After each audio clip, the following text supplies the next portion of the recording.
नमस्कार दोस्तों। आज का हमारा जो ऑब्जेक्ट ओरिएंटेड सिस्टम डिज़ाइन का जो हमारा लेक्चर है वो पैकेज डायग्राम के ऊपर है। और हम लोगों ने जो अभी तक जो हम लोग जो हमारा सब्जेक्ट है ऑब्जेक्ट ओरिएंटेड सिस्टम डिज़ाइन, उसके अंदर दोस्तों हम लोग यूएमएल यानी कि यूनिफाइड मॉडलिंग लैंग्वेज को सेकेंड यूनिट में हम लोग देख रहे थे।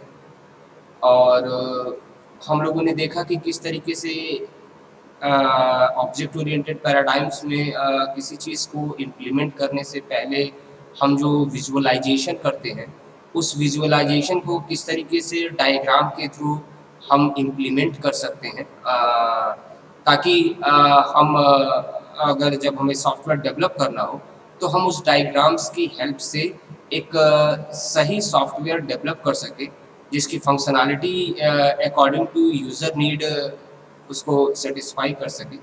ठीक है, तो जो हमारा तो हमने कई सारे डायग्राम देखे यूएमएल के अंदर।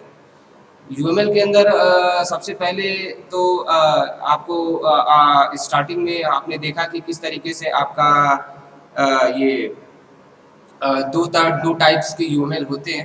पहला आपका स्ट्रक्चरल या स्टैटिक, और दूसरा आपका बिहेवियरल डायग्राम या स्ट्रक्चरल या स्टैटिक डायग्राम।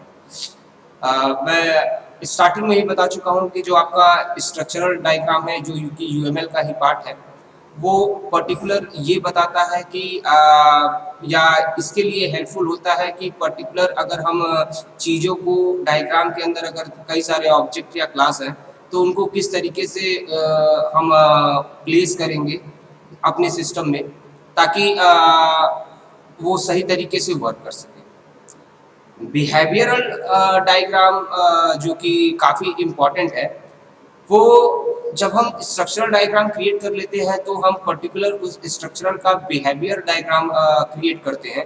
और बिहेवियरल डायग्राम ये बताता है कि पर्टिकुलर जो हमने स्ट्रक्चर तैयार किया है या जिस ऑर्डर में ऑब्जेक्ट या क्लासेस को हमने अरेंज किया है, तो वो पर्टिकुलर क्या उस फंक्शनैलिटी को प्रोड्यूस कर रहे हैं कि नहीं कर रहे हैं, जिसके लिए पर्टिकुलर उस सिस्टम को बनाया गया है या पर्टिकुलर उस डायग्राम को या स्ट्रक्चर को क्रिएट किया गया है। दोस्तों, बिहेवियर अगर किसी भी सिस्टम का आइडेंटिफाई करना है जो ऑब्जेक्ट ओरिएंटेड पैराडाइम्स के थ्रू बनाया गया है, तो 4-5 डायग्राम है। Use case diagram, sequence diagram, collaboration diagram और भी बहुत सारे डायग्राम है जिनका यूज हम किसी भी सिस्टम के बिहेवियर को एनालाइज करने के लिए करते हैं। हम लोगों ने कई सारे डायग्राम के बारे में डिस्कस भी किया है, और आज उसी कदम में एक और डायग्राम को हम शो करने जा रहे हैं। ठीक है ना, जो कि पैकेज डायग्राम है, जैसा कि आपको यहाँ दिख रहा होगा, जो कि हमारा पैकेज डायग्राम है। ठीक है, और पैकेज डायग्राम जैसा कि मैं आपको बताऊं कि वर्ड जो हमारा पैकेज है, तो पैकेज का मतलब क्या होता है। जैसे कि अगर आप रियल वर्ल्ड में बात करें तो कहा कि आपका ये पैकेज है, ठीक है ना, या सैलरी आपका, आपने वहाँ जॉब किया तो आपका क्या पैकेज है, तो ये पैकेज है। तो पैकेज मीन्स क्या होता है कि एक पैक जिसके अंदर वो सारी चीज़ें एक जगह पे इकट्ठा होती हैं, ठीक है ना, तो उसी को हम पैकेज कहते हैं। अब अगर हम डायग्राम के में या ऑब्जेक्ट ओरिएंटेड सिस्टम डिज़ाइन में पैकेज डायग्राम की अगर हम बात करते हैं, तो यहाँ पे एक्सपेशली होता क्या है कि ये पर्टिकुलर, सबसे पहले तो मैं आपको बता दूं कि ये जो पैकेज डायग्राम है ये स्ट्रक्चरल डायग्राम है। यानी कि मैंने आपको बताया था ना, यूएमएल के अंदर बिहेवियरल और स्ट्रक्चरल दो टाइप के डायग्राम बनाए जाते हैं। तो जो ये हमारा पैकेज डायग्राम है ये आपका स्ट्रक्चरल डायग्राम है। और दूसरी चीज़ दोस्तों की ये बताता है कि पर्टिकुलर कौन कौन सी फंक्शनैलिटी एक साथ वर्क कर रही है। यानी कि अगर कोई मैसेज किसी के पास जा रहा है तो उसके अंदर कितनी फंक्शनैलिटी वर्क कर रही है, तो जितनी फंक्शनैलिटी वर्क कर रही है हम उसको एक पैकेज के रूप में लेते हैं। जैसे कि सपोज कीजिए कि अगर कोई मैसेज ऑब्जेक्ट से अगर पास होता है कोई मैसेज पास हो रहा है, ठीक है ना। तो अब यहाँ पे अगर वो इस पर्टिकुलर के पास जा रहा है तो इसके अंदर बहुत सारे आपके ऑपरेशंस होंगे। तो ये ऑपरेशंस को जो कलेक्ट करके एक जगह पे रखा गया है, इसी को हम क्या कहेंगे, पैकेज। ठीक है दोस्तों, इसी को हम क्या कहेंगे, पैकेज। तो जैसा कि देखिए यहाँ पे लिखा भी हुआ है, अगर आप इस डिफिनीशन को पढ़ने की कोशिश करें, या मैं पढ़ के बताता हूँ, समझाता हूँ आपको कि एक्चुअल में ये क्या है। तो जैसा कि लिखा हुआ है कि package diagrams are structural diagrams used to show the organisation and arrangement of various model elements in the form of package. ठीक है ना, कि ये एलिमेंट्स और मॉडल को के ऑर्गेनाइजेशन और अरेंजमेंट के लिए यूज होता है पैकेज के फॉर्म में। अब package is a grouping of related UML elements, ठीक है, यानी कि यूएमएल से रिलेटेड जितने एलिमेंट हैं उनको एक साथ ग्रुप करने को हम पैकेज कह रहे हैं। Such as diagrams, documents, classes और even other packages. Each element is nested within the package, which is depicted as a file folder within the diagram. The arranged hierarchical within the diagram. Package diagrams are most commonly used to provide a visual organization of the layered architecture within any UML classifier such as a software system. ठीक है, तो अगर हम लोग अपने इस definition को देख रहे हैं तो ये डिफिनीशन मोस्टली हमें यही समझा रहा है कि किस तरीके से पैकेज डायग्राम का यूज़ हम लोग स्ट्रक्चरल सिस्टम के स्ट्रक्चर को क्रिएट करने के लिए करते हैं, और इसमें हम ग्रुप ऑफ एलिमेंट्स का ग्रुप क्रिएट करते हैं जो कि मिलके किसी टास्क को परफॉर्म करते हैं। ठीक है ना, तो अगर किसी अलग अलग मैसेज पे अलग अलग ऑपरेशन परफॉर्म हो रहे हैं तो उस अलग अलग ऑपरेशन को परफॉर्म होने के लिए कई सारे अंदर इंटरनल लेवल पे ऑपरेशन परफॉर्म हो रहे हैं, तो हम उन सबको एक पैकेज के रूप में देखते हैं कि पर्टिकुलर ये पैकेज, इस पैकेज के अंदर इतनी फंक्शनलिटी है, फिर ये पैकेज, इस पैकेज के अंदर इतनी फंक्शनलिटी है, जब पर्टिकुलर ये कंडीशन होगी तो ये पैकेज फॉलो होगा, जब पर्टिकुलर ये कंडीशन होगी तो ये पैकेज फॉलो होगा। ठीक है, तो अगर हम एक तरीके से देखें तो पैकेज डायग्राम जो है वो हमारा विजुअलाइजेशन जो है सिस्टम की सॉफ्टवेयर इंजीनियरिंग में जो हमारा क्या कहते हैं सॉफ्टवेयर डेवलप करने में जो हमारा विजुअलाइजेशन है, ठीक है ना, उसको काफ़ी हद तक ये अट्रैक्टिव बनाता है और विजुअलाइजेशन में काफ़ी हेल्पफुल रहता है और इसकी हेल्प से हम आसानी से सिस्टम को डेवलप कर सकते हैं। ठीक है दोस्तों, सबसे पहले तो दोस्तों मैं आपको एक बात बता दूं कि ये बहुत सारे डायग्राम है, स्ट्रक्चरल में भी काफ़ी डायग्राम है, आपके बिहेवियरल में भी काफ़ी डायग्राम है, लेकिन अगर हम ये कहें कि कोई एक ही डायग्राम को हम फॉलो करते हैं जिसके थ्रू हम उसके स्ट्रक्चर के बारे में या फिर उसके बिहेवियर के बारे में आइडेंटिफाई कर सके, तो मैं आपको बता दूं कि जब कोई हम कॉम्प्लेक्स सॉफ्टवेयर बनाते हैं तो किसी एक डायग्राम से हम उसकी सारी प्रॉब्लम को रेक्टिफाई नहीं कर सकते। तो हम क्या करते हैं कि ये जो अलग अलग टाइप के यूएमएल ने कई टाइप के जो डायग्राम्स दिए हैं, हम हर टाइप के डायग्राम्स को बना के ये डिस्कस करने की, ये देखने की कोशिश करते हैं कि जो पर्टिकुलर हमारा डायग्राम है वो डायग्राम क्या कहते हैं कि मतलब कि सही है कि नहीं है। ठीक है ना, या फिर जितने भी डायग्राम्स हम बनाते हैं वो कहीं ना कहीं सिस्टम को डेवलप करने के लिए काफ़ी हेल्पफुल होते हैं और उनके अंदर की कमियों को, कॉम्प्लेक्सिटी को रिड्यूस करने में भी काफ़ी हेल्पफुल होते हैं। क्योंकि अगर हम सॉफ्टवेयर डेवलप करते हैं तो अगर हम उससे पहले अगर हम उसका विजुअलाइजेशन करते हैं और उस विजुअलाइजेशन को धीरे धीरे हम लोग इम्प्लीमेंट करते हैं, ठीक है ना, तो जब हम धीरे धीरे विजुअलाइजेशन को इम्प्लीमेंट करेंगे तो डायग्राम के थ्रू सबसे पहले हम उसको जब बना लेते हैं तो फिर हम उसको एनालाइज करते हैं, और जब हम एनालाइज करते हैं तो हमें पता चलता है कि पर्टिकुलर जो हमारा डायग्राम है वो इम्पॉर्टेंट है कि नहीं है, या फिर कौन कौन सी प्रॉब्लम्स पर्टिकुलर उस डायग्राम के अंदर आ रही है। ठीक है ना, या फिर किस तरीके से हम उस डायग्राम की प्रॉब्लम मतलब कि उस सिस्टम के अगर जो हम पैकेजेस देख रहे हैं क्या इस पैकेजेस में कोई चेंज किया जा सकता है, या फिर इस पैकेज के अंदर किसी फंक्शन को चेंज करें जिससे कि हमारी फंक्शनैलिटी और बेटर हो जाए। ठीक है ना, तो ये सारा एनालाइजेशन स्ट्रक्चर का जो है हम पैकेज डायग्राम के थ्रू कर सकते हैं। ओके दोस्तों, उसके बाद से जैसा कि बेनिफिट ऑफ पैकेजेस जो हमारा हेडिंग है, बेनिफिट ऑफ पैकेजेस, तो आइए देखते हैं बेनिफिट ऑफ पैकेजेस के अंदर क्या है। तो जैसा कि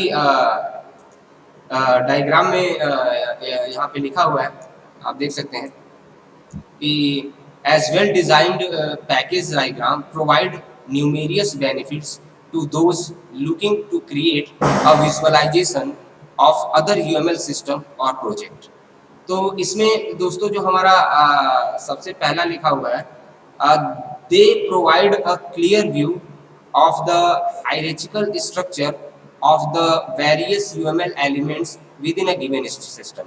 यानी कि ये एक क्लियर हायरार्चिकल व्यू प्रोवाइड करता है एलिमेंट्स का, ठीक है, किसी सिस्टम के अंदर, ठीक है ना, कि किस तरीके से पैकेजेस को हम अरेंज करेंगे, उसके अंदर कौन कौन सी फंक्शनैलिटी रखेंगे, कैसे एक के बाद दूसरा पैकेज यूज होगा, ठीक है ना। तो ये पूरे तरीके से क्लियरिफाई करता है एलिमेंट्स की ग्रुपिंग को, उसके स्ट्रक्चर को किसी सिस्टम के अंदर, ठीक है। दूसरा दोस्तों अगर हम देखते हैं तो जैसा कि लिखा हुआ है कि these diagrams can simplify complex classes diagrams into well ordered visualization। यानी कि ये कॉम्प्लेक्स क्लास डायग्राम को सिंप्लीफाई करने में हेल्पफुल होता है, ठीक है ना। यानी कि कोई क्लास डायग्राम काफ़ी कॉम्प्लेक्स हो, ठीक है ना, तो उसको हम पैकेजेस के रूप में डिस्ट्रीब्यूट कर सकते हैं या फिर डिफर करके उनको हम और ज़्यादा क्लियरिफाई कर सकते हैं ताकि आसानी से वो समझ में आ सके। उसके बाद से दोस्तों तीसरा जैसा कि लिखा हुआ है कि दे offer valuable high level visibility into large scale project and system, ठीक है ना। यानी कि अगर कोई बड़ा प्रोजेक्ट है तो ये जो बड़े प्रोजेक्ट के लिए जो पैकेज डायग्राम है ये काफ़ी हेल्पफुल होता है उसकी विजिबिलिटी के लिए, उसको क्लियर सही तरीके से समझने के लिए, ताकि कोई भी बंदा आसानी से अगर पैकेज डायग्राम को देखे तो पर्टिकुलर वो सिस्टम की स्ट्रक्चर को समझ सके। और खासकर ये डायग्राम जब काफ़ी कॉम्प्लेक्स सॉफ्टवेयर हम डेवलप करते हैं, यानी काफ़ी बड़ा प्रोजेक्ट हमारा होता है, तब हम वहाँ पे फंक्शनैलिटी को अगर हम शो करने के लिए अगर हम इम्प्लीमेंट करने की कोशिश करें तो काफ़ी बड़ा डायग्राम बनता है। तो हम वहाँ पे क्या करते हैं कि पैकेजेस का यूज़ करते हैं ताकि हम उसकी सारी फंक्शनैलिटी को आसानी से इजी वे में इम्प्लीमेंट कर सकें या ड्रॉ कर सकें, ठीक है। उसके बाद से दोस्तों अगला जो है package diagrams can be used to visually clarify a wide variety of project and system, ठीक है ना। यानी कि सिंपल वही सारी चीजें घुमा के लिखी हुई हैं कि visualise clarify a wide variety of project, यानी कि ये बड़े प्रोजेक्ट को क्लियरिफाई विजुअलाइज करने के लिए यूज होता है, ठीक है ना। उनकी किस तरीके से उनका स्ट्रक्चर होगा, किस तरीके से वो वर्क करेंगे, ठीक है ना। तो ये सारी चीज़ें अगर हम देखें तो आपका ये पैकेज डायग्राम के थ्रू हम कर सकते हैं दोस्तों, ठीक है। लास्ट इसमें जो लिखा हुआ है कि these visuals can be easily update system and project evolve, ठीक है ना। कि दूसरी चीज़ क्या है कि हम इस डायग्राम के थ्रू आसानी से पर्टिकुलर किसी भी पैकेज को अगर हमें अपडेट करना हो तो आसानी से अपडेट कर सकते हैं, क्योंकि अकॉर्डिंग टू फंक्शनैलिटी हमें ये पता होता है कि अगर पैकेज डायग्राम हमने बनाया है तो पर्टिकुलर किस फंक्शनैलिटी को चेंज करना है तो वो किस पैकेज के अंदर है, तो किस पैकेज के ऊपर हमें काम करने की ज़रूरत है, ठीक है। तो अगर मोस्टली अगर हम देखें तो पैकेज डायग्राम जो है ये एक बेस्ट वे है हमारे किसी भी कॉम्प्लेक्स सिस्टम के स्ट्रक्चर को रिप्रेजेंट करने का, ठीक है ना। इसके थ्रू अगर बड़े से बड़ा अगर हम प्रोजेक्ट अगर बनाते हैं तो पर्टिकुलर हम पैकेज डायग्राम का यूज़ करके उसके स्ट्रक्चर को इजी वे में क्लियरिफाई और विजुलाइज कर सकते हैं, ठीक है। तो पैकेज डायग्राम के बारे में होप सो आपको समझ में आ गया होगा, उसके बेनिफिट्स क्या हैं वो भी समझ में आ गया होगा, ठीक है। चलिए हम आगे चलते हैं, बात करते हैं basic components of a package की, ठीक है ना। पैकेज डायग्राम के हम बेसिक कंपोनेंट्स की बात करते हैं तो देखिए उसमें सबसे पहला सिंबल जो यूज हो रहा है वो ये सिंबल यूज हो रहा है जिसको हम क्या कह रहे हैं, पैकेज, ठीक है ना।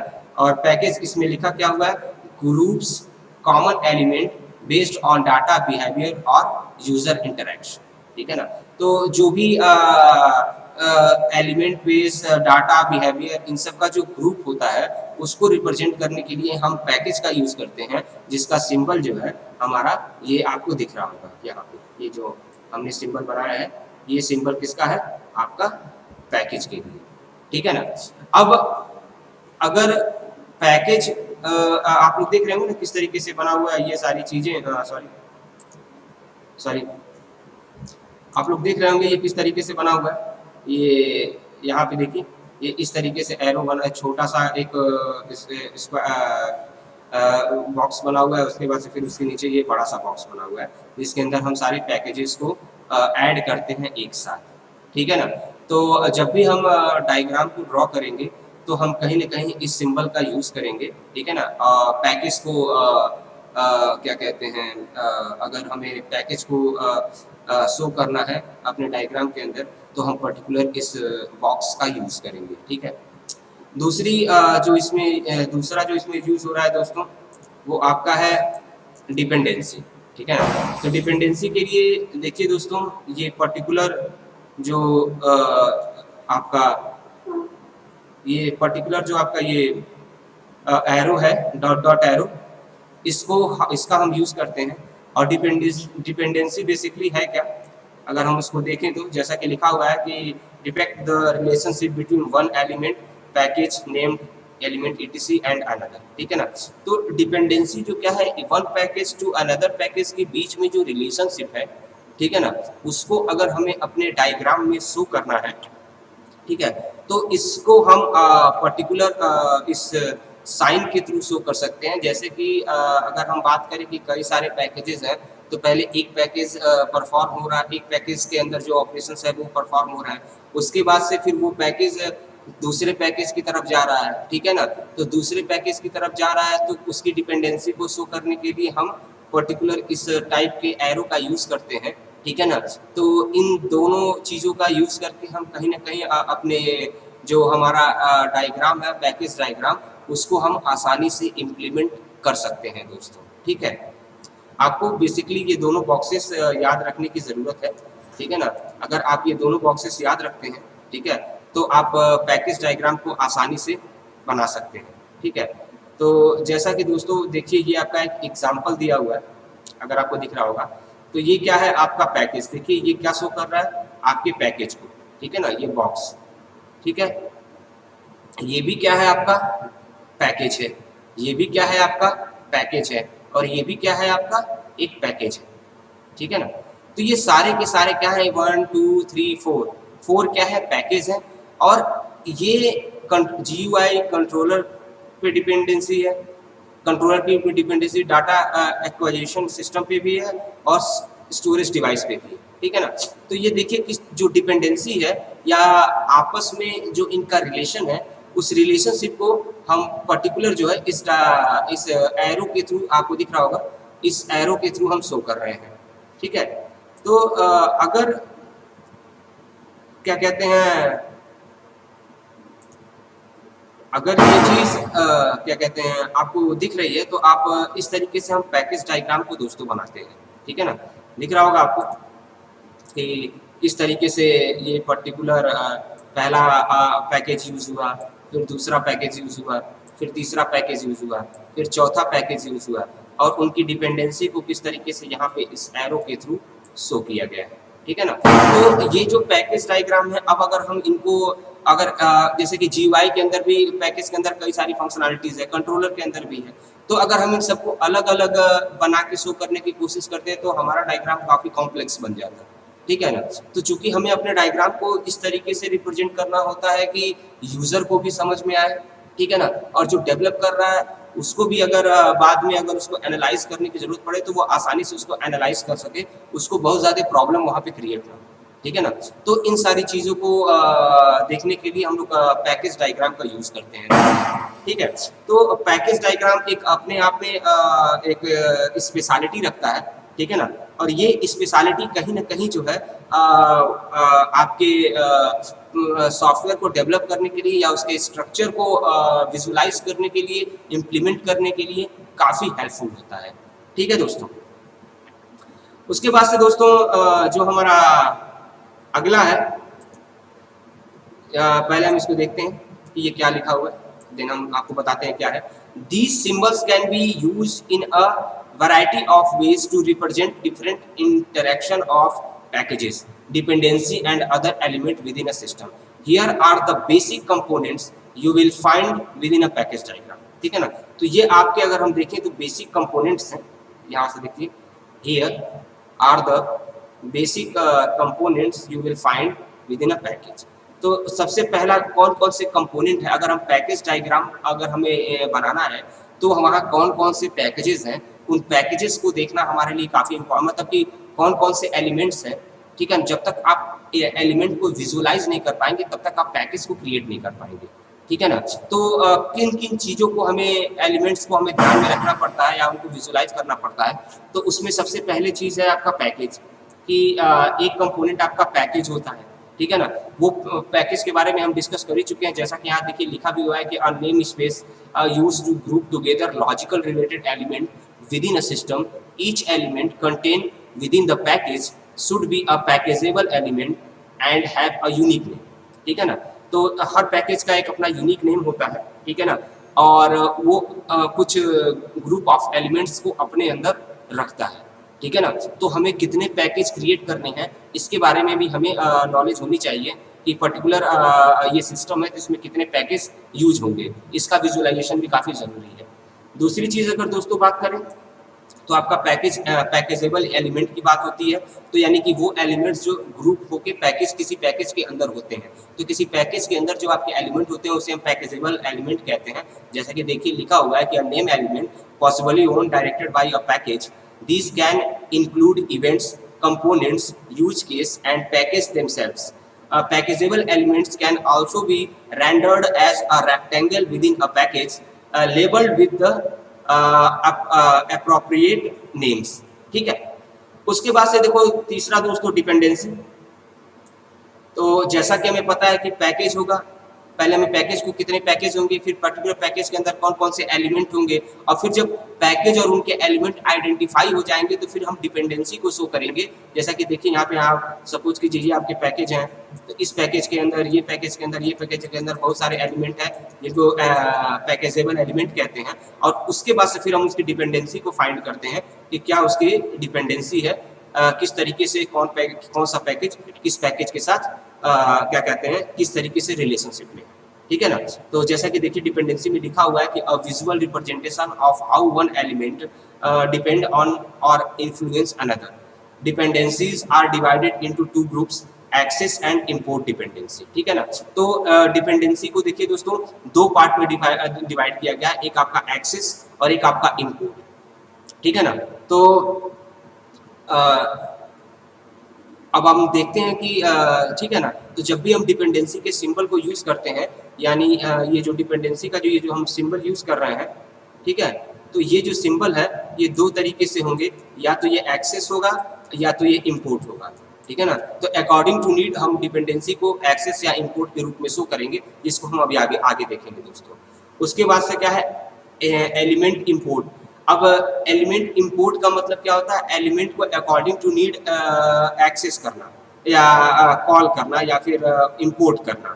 ठीक है ना, तो जैसा कि देखिए यहाँ पे लिखा हुआ है कि a direct relationship between an importing name space and an imported packageable element, this is used to import select individual element within without restoring to a package import and without making it public within the name space. मतलब क्या कहने का मतलब क्या, element import का मतलब क्या होता है कि अगर किसी पैकेज के अंदर किसी पर्टिकुलर एक एलिमेंट को अगर हम यूज कर रहे हैं तो इसको हम पैकेज इंपोर्ट एलिमेंट इंपोर्ट कहते हैं। ठीक है ना, अब यही सेम चीज अगर हम बात करें पैकेज इंपोर्ट की, तो जैसा कि लिखा हुआ कि a direct relationship between and importing name space and and importing packaged.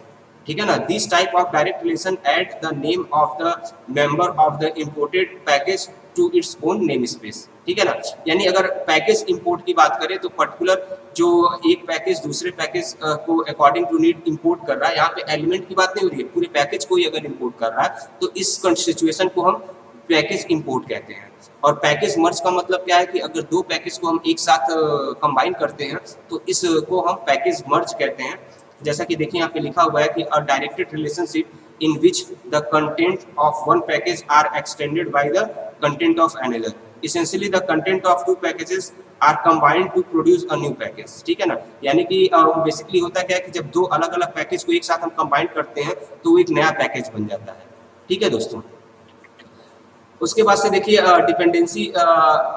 Dependency notation की बात करें तो जैसा कि यहाँ पे लिखा हुआ है कि package diagram are use in part to display important import and access dependency between package class component and other name element within your system. Each dependency is rendered as a connecting line with an arrow representing the type of relationship between the two or more elements, ठीक है ना। तो जैसा कि हमने पता था कि डिपेंडेंसी के अंदर दो चीजें यूज होती हैं, एक आपका एक्सेस और दूसरा आपका इम्पोर्ट, ठीक है ना। तो अगर हम बात करें दोस्तों एक्सेस की, तो जैसा कि लिखा हुआ है indicate that one package required assistance from the function of another package, ठीक है ना। यानी कि एक पैकेज दूसरे पैकेज को की अगर जरूरत पड़ रही है तो दूसरे पैकेज की हेल्प ले रहा है, यानी कि जहां पे केवल दूसरे पैकेज की हेल्प लेनी है, ठीक है ना। तो वहां पे हम एक्सेस का डिपेंडेंसी में का ये जो एरो है, ये जो इस तरीके से हम एरो बना रहे हैं, वहां पे हम एक्सेस लिखते हैं, ठीक है। अगर जैसे कि दिख रहा है ना, indicate the one package requires assistant from the function of another package, यानी किसी एक पैकेज को दूसरे पैकेज के फंक्शन की जरूरत होती है तो वो उस पैकेज के फंक्शन को एक्सेस करता है, ठीक है ना। तो वहां पे जो हमारी डिपेंडेंसी होती है उसको हम एक्सेस के थ्रू शो करते हैं। जैसा कि देखिए यहाँ पे लिखा हुआ है कि एक पेमेंट पैकेज है, एक शॉपिंग कार्ट है। तो पेमेंट को अगर हमें क्या करना है, पेमेंट को अगर हमें शो करना है, ठीक है ना, तो उसके लिए हमें शॉपिंग कार्ट की जरूरत पड़ेगी, ठीक है ना। तो ये डिपेंडेंसी क्या है कि ये इसकी फंक्शनलिटी को जब तक यूज नहीं करेगा तब तक ये पेमेंट नहीं कर पाएगा, इसलिए यहाँ पे एक्सेस लगा हुआ है। और अगर वहीं हम इंपोर्ट की बात करें तो जैसा लिखा हुआ है indicate that functionality has been imported from one package to another. यहाँ पे क्या है कि पर्टिकुलर किसी फंक्शनलिटी को इंपोर्ट कर लिया जा रहा है, ठीक है ना। तो इंपोर्ट किया जा रहा है, तो अगर ये ऐसी कंडीशन है तो वहां पे हम इंपोर्ट जो ये आपका डिपेंडेंसी का जो ये साइन है वहां पे हम इंपोर्ट लिखते हैं। जैसे कि शॉपिंग कार्ट, अब शॉपिंग कार्ट जब भी हो जाएगा तो वो इन्वेंटरी को हमेशा क्या करेगा, इन्वेंटरी की फंक्शनलिटी को या सूची को या उसके जो भी उसका एक स्टेटमेंट है उसको वो अपने पास उसको देखेगा, ठीक है ना, या उसको जनरेट करता है, ठीक है ना। जो जनरेट होता है उसको देखने की, उसको वो कॉल करने की उसको जरूरत पड़ती है, ठीक है ना। तो यहाँ क्या है कि फंक्शनलिटी को वो इंपोर्ट कर रहा है, यानी कि अपने पास एक्सेस कर रहा है, ले रहा है, ठीक है ना। लेकिन एक्सेस में क्या है कि वो फंक्शनलिटी को ले नहीं रहा है, बस वो थोड़े टाइम के लिए उनका यूज कर रहा है, ठीक है ना। तो इस तरीके से डिपेंडेंसी में जहाँ पे अकॉर्डिंग टू नीड कहाँ पे एक्सेस लिखना है, कहाँ पे इंपोर्ट लिखना है, इन चीज़ों को हम इस तरीके से शो करेंगे। दोनों का जो शो करने का एरो है वो सेम होगा, बस ऊपर हमें जैसा कंडीशन होगा वैसा एक्सेस और इंपोर्ट वहाँ पे हमें प्रेजेंट करना होगा, ठीक है दोस्तों। Uses dependency can also be broken down further into the following categories, ठीक है ना। कि अब क्या है कि कौन कौन एक यूजेस है कि कितना यूज हो रहा है। Occurs when a given named element require another for its full definition and deployment. Uses मतलब कि अगर ये तब है कि जब क्या कहते हैं कि अनदर कोई भी एलिमेंट जो है वो अनदर किसी भी चीज को यूज कर रहा है या फिर उसको डिप्लॉयमेंट करने के लिए यूज कर रहा है, ठीक है ना। तो उसको यूजेस कहते हैं। मतलब ये भी डिपेंडेंसी को ध्यान में रख के बनाया जाता है कि डिपेंडेंसी किस तरीके से अगर ऑकर होती है तो हम वहाँ पे देख सकते हैं कि क्या कहते हैं कि किस तरीके से किसी एलिमेंट को दूसरे एलिमेंट की ज़रूरत होती है, ठीक है ना। तो वो जो उसका डिफिनीशन, उसका जो डिप्लॉयमेंट है उसको हम यूजेस कहते हैं। एब्स्ट्रैक्शन की बात करें तो जैसा कि लिखा हुआ है कि देयर जैसे कि देखिए यहाँ पे अगर हम एब्स्ट्रैक्शन की बात करें तो जैसा कि लिखा हुआ है कि related to element representing the same concept at different level of abstraction within the system, ठीक है ना। यानी कि अगर कोई दो एलिमेंट है, ठीक है ना, किसी भी सेम कॉन्सेप्ट को अगर अलग अलग तरीके से इम्प्लीमेंट कर सकते हैं, ठीक है ना, तो इसका भी ध्यान रखना पड़ता है। और डिप्लॉयमेंट की बात करें तो जैसे कि लिखा हुआ है depict the deployment of an artifact of a deployment target, यानी कि किस तरीके से डिपेंडेंसी का यूज करते हुए हम डिप्लॉयमेंट यानी कि प्रोसेस को फैला रहे हैं या फिर उसको लास्ट तक ले जा रहे हैं, ठीक है ना। तो कहीं ना कहीं डिपेंडेंसी में इन सारी चीज़ों का भी ध्यान में रखना पड़ता है, ठीक है ना। यानी कि इन कैटेगरी को अगर आप ध्यान में रखेंगे तो आप आसानी से डिपेंडेंसी को ड्रॉ कर पाएंगे, ठीक है। या एक्सेस या इंपोर्ट क्या रखना है ये आपको समझ में आएगा, ठीक है। तो दोस्तों एक मॉडल डायग्राम हम आपको दिखा रहे हैं, ठीक है ना। और ये मॉडल डायग्राम जो है वो लेयर्ड एप्लीकेशन का है। जैसे कि देखिए आप लिखा हुआ है कि model diagram is UML auxiliary structure diagram which show some abstraction और specific view of a system to describe some architectural, logical or behavioral aspects of the system. The drawing below show some major element of the model diagram layered application in a container model which contain three other model: presentation layer, business layer and data layer. These are dependency defined between these container model, ठीक है ना। तो ये देखिए आपका container model है, ठीक है ना। तो ये आपका जो ये बड़ा वाला पार्ट है, जैसे कि मैं आपको बताऊं कि ये जो आपका पूरा पार्ट है, ठीक है ना, ये देखिए ये जो बॉडी है, पूरी बॉडी लेयर्ड एप्लीकेशन, ये क्या है आपका कंटेनर मॉडल, ठीक है ना। अब इस कंटेनर मॉडल के अंदर देखिए कितने पैकेज यूज हो रहा है। पैकेज 1 ये आपका एक मॉडल हो गया, इस मॉडल का प्रेजेंटेशन लेयर का मॉडल, इस मॉडल के अंदर जो आपके कितने पैकेज यूज हो रहा है, पैकेज 1 पैकेज 2, ठीक है ना। फिर ये दूसरा मॉडल हो गया, ठीक है ना, इसके अंदर कितने पैकेज यूज हो रहा है, पैकेज 1 पैकेज 2 पैकेज 3 पैकेज 4। फिर ये आपका तीसरा मॉडल हो गया और इसके अंदर कितने पैकेज हो रहे हैं, पैकेज 1 पैकेज 2। तो आप देख रहे हैं कि किस तरीके से पैकेज 1 पैकेज 2 को जब भी पैकेज 1 पैकेज 2 को मॉडल 1 के मॉडल 2 के किसी पैकेज को यूज करने की जरूरत पड़ रही है तो हम वहाँ पे ये डिपेंडेंसी का साइन लगा रहे हैं, ठीक है ना। और इनको जब इनकी जरूरत पड़ती है, चाहे बिजनेस कंपोनेंट हो चाहे बिजनेस वर्कफ्लो हो, वहाँ पे डाटा एक्सेस और सर्विस एजेंट की जरूरत पड़ती है, तो उसके लिए हमने यहाँ डिपेंडेंसी के लिए ये सिंबल लगाया है, ठीक है ना। तो ये आपका एक अलग मॉडल है, ये आपका एक अलग मॉडल है, ये आपका एक अलग मॉडल है, और ये तीनों मॉडल किसके अंदर बैठ रहे हैं, कंटेनर मॉडल के अंदर, ठीक है ना। और इन तीनों मॉडल के अंदर पैकेजेस देख लीजिए, पैकेज 1 पैकेज 2 ये फर्स्ट मॉडल के अंदर है, पैकेज 1 2 3 4 ये सेकंड मॉडल के अंदर है, पैकेज 1 2 फिर ये थर्ड मॉडल के अंदर है, ठीक है ना। तो इस तरीके से हम देख सकते हैं कि किस तरीके से हम एक कॉम्प्लेक्स लेयर्ड आर्किटेक्चर को हमने अलग अलग मॉडल बना लिया और मॉडल के अंदर पैकेजेस को इम्प्लीमेंट कर दिया और पर्टिकुलर पैकेजेस की आपस में डिपेंडेंसी के थ्रू किस तरीके से उनका रिलेशन हमने इस्टेब्लिश किया दोस्तों, ठीक है ना। तो दोस्तों आज का होप सो आपको आज का टॉपिक समझ में आया होगा। और पैकेज डायग्राम लार्ज, मैं आपको बता दूं कि कभी हम कोई लार्ज सॉफ्टवेयर डेवलप करते हैं तो उसके विजुअलाइजेशन के लिए और उसके इम्प्लीमेंटेशन के लिए पैकेज डायग्राम काफ़ी हेल्पफुल होता है, ठीक है दोस्तों। तो थैंक यू वेरी मच, कल हम फिर मिलते हैं।